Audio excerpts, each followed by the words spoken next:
help with your Swedish family history research, I have created a handout. And this handout will change slightly from what you see to what will be in the link as a link in the description of each of the videos. But this is the basic idea of what will be there. This handout will help you to navigate the Swedish records. It contains a lot of the stuff that I talk about in the other videos, as well as some additional things. So one of the things about this handout is it has links, so you can just click on it and it drops you down to the correct section. You can print it out as well. So we're just going to go through some of the main points. So 1, 2, 3, these 3 websites are ones that I talk about frequently, and this is the first one. We use this one for the research. This one, it works for the finding related parishes, and this one is for the various words. So this is the chart right here about how to type in Swedish vowels using your keyboard, or you can, like down here, I have it where I can change between Swedish and English, or you can hold down Alt and push buttons on your number pad. And so that talks about that. This right here is the Swedish language dictionary that's abbreviated. It contains the most common and important words in research, and this one is alphabetized by English, and then this one right here is alphabetized by Swedish. It contains the common titles of individuals. So for reference, this is like these right here in front of these individuals: HUSTR, son, daughter, DR, PIG, those sort of things. Those right there. These are the months. How to do them in Swedish. Fortunately, they're similar enough you probably won't even need to use this chart. This right here is the different letters that can be traded for each other. The right side is the modern Swedish equivalent, and the left side is how it was spelled in Old Swedish. So we'll do an example, even though we did one already. So, for example, we have right here this word, HVAR.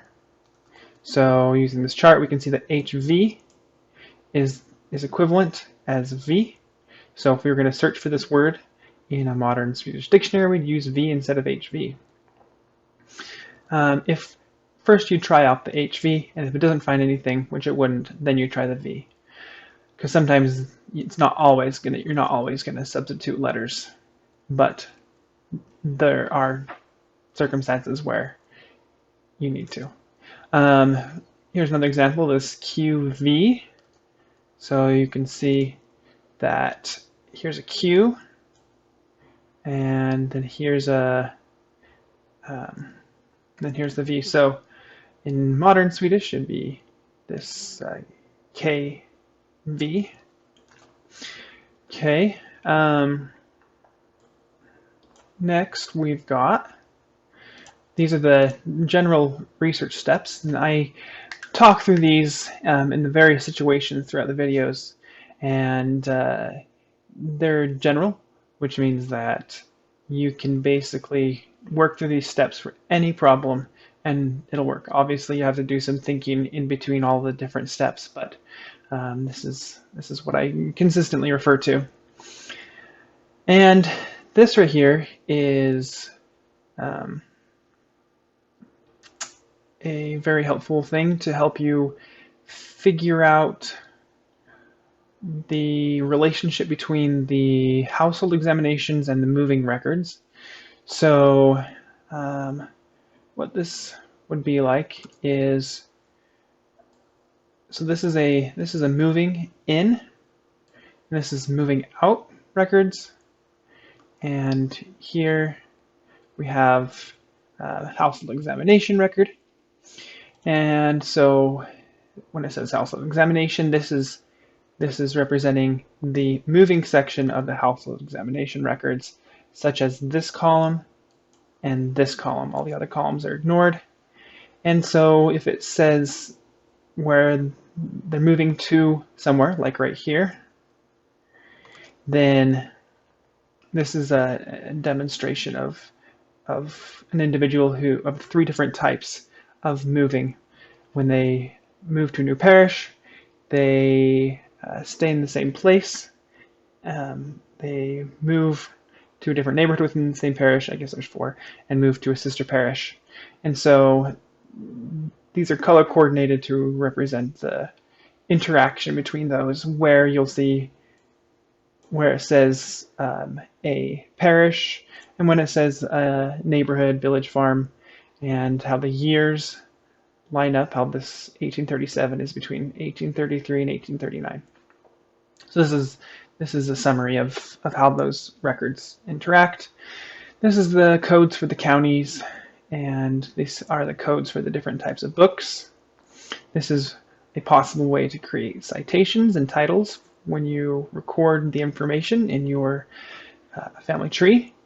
And this right here is common moving in and moving out headings.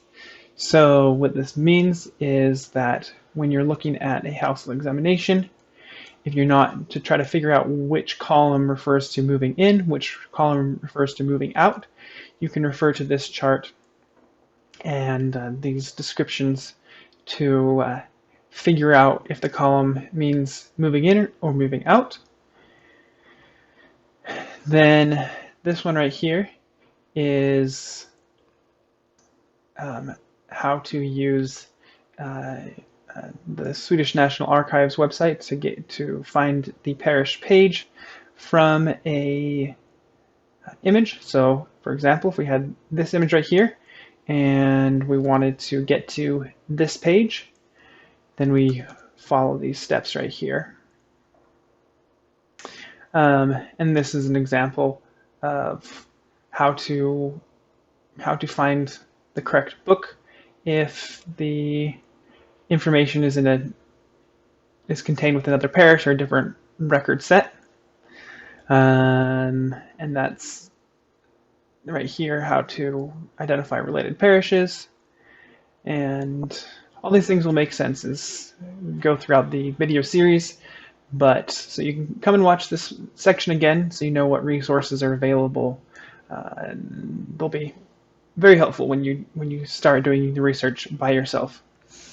This is how to determine a parish's county using these instructions as well.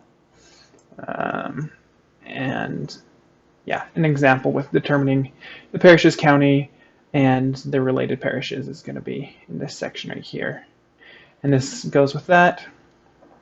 Okay, so this is the troubleshooting page, and there are a lot of common things that you can do to figure out things when you're stuck. And these aren't listed in any particular order, but they're organized by just general and things for just household examinations. And yeah, so those are if you're all stuck, try some of these different solutions to see if they work. So this is just a little section on using indexes. So there are various indexes of Swedish records, meaning that you can type in a search of an individual's name, birthplace, various types of information, and pull up various records. And so this explains the reasons when to and potentially why to not, or when to be careful when using indexes. Bottom line is that the indexes, I found them to be a lot slower to use than just manually, because so many Swedish names are so similar, And that just seems how the search engines work now. They don't pull up the Swedish as well as they do other things. And this is also about how it's important to research individuals thoroughly.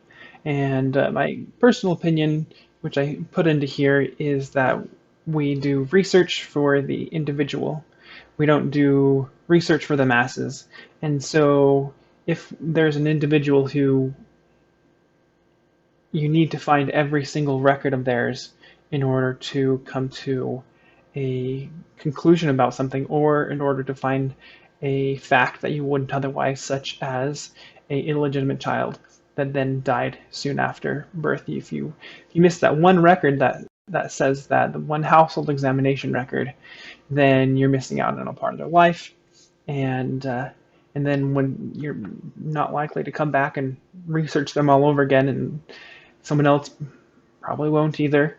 And so my personal opinion is it's better to do research in a way that catches those things. Even though it's unnecessary for most people, you do it for those select few individuals where it does matter. So anyway, that's just my little soapbox there. And then here we have some additional resources. And there's a lot of them on Swedish language and handwriting. So if you can look at these and see which one works well for you, which one doesn't. They have their positives and negatives about them. But if you want to learn more how to interpret the language or the handwriting in the Swedish documents, this is a place that has resources for that. These are sites that have maps and help you with the place names, the counties, parishes, roads, etc., village farms, etc. This section is just miscellaneous stuff, just kind of learning more about Swedish research.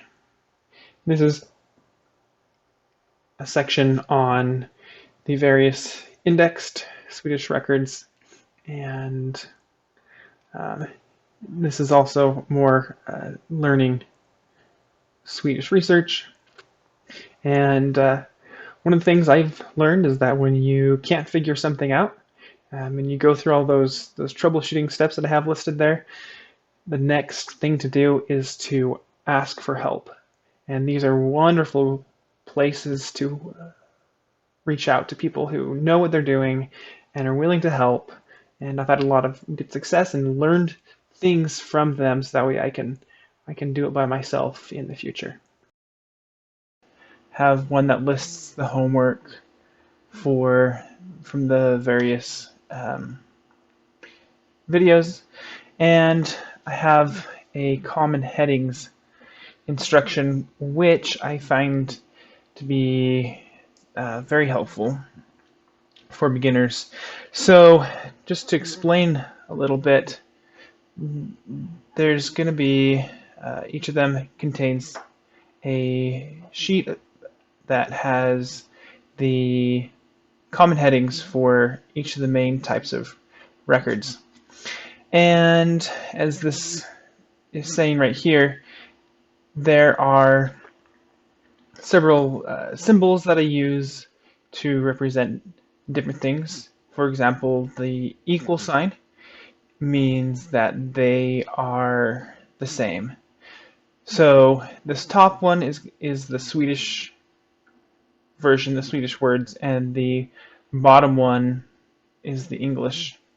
And so in this case, these 4 different words and phrases equivalent to this word / phrase down here. On the other hand, if it's not an equal sign, if it's one of these symbols right here, then they correspond directly. So this one right here corresponds to year, this one corresponds to month, this one corresponds to day. And if there aren't any, like an equal sign or a bullet point, then they just correspond. You'll run across headings that you just can't figure out what it's saying. And so there are several tools that we can use.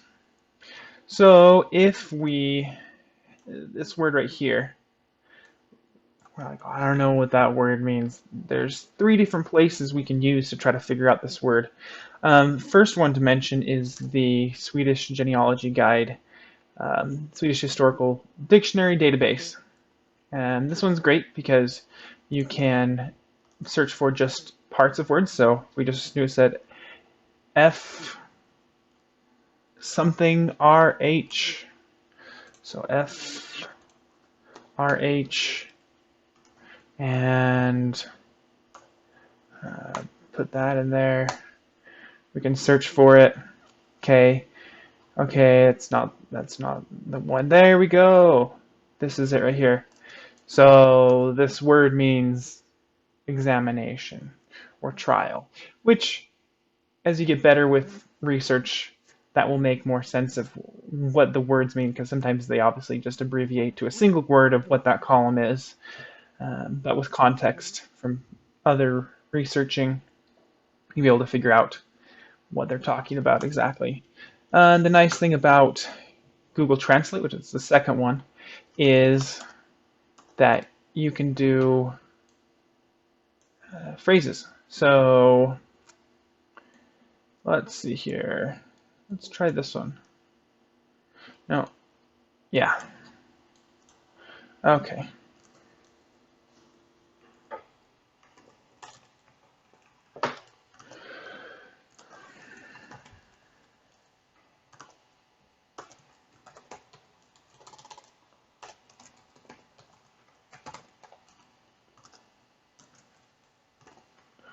Okay, these are special notes, and obviously you can keep on typing to figure out more of what the phrases mean.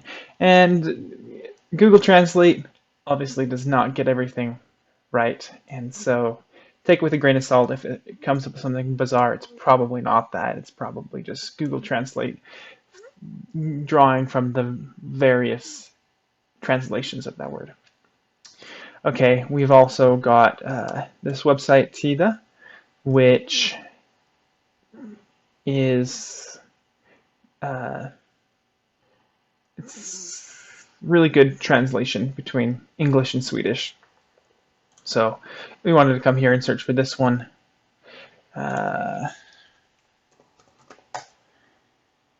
Okay, so this one's nice because it gives you the different forms of that word.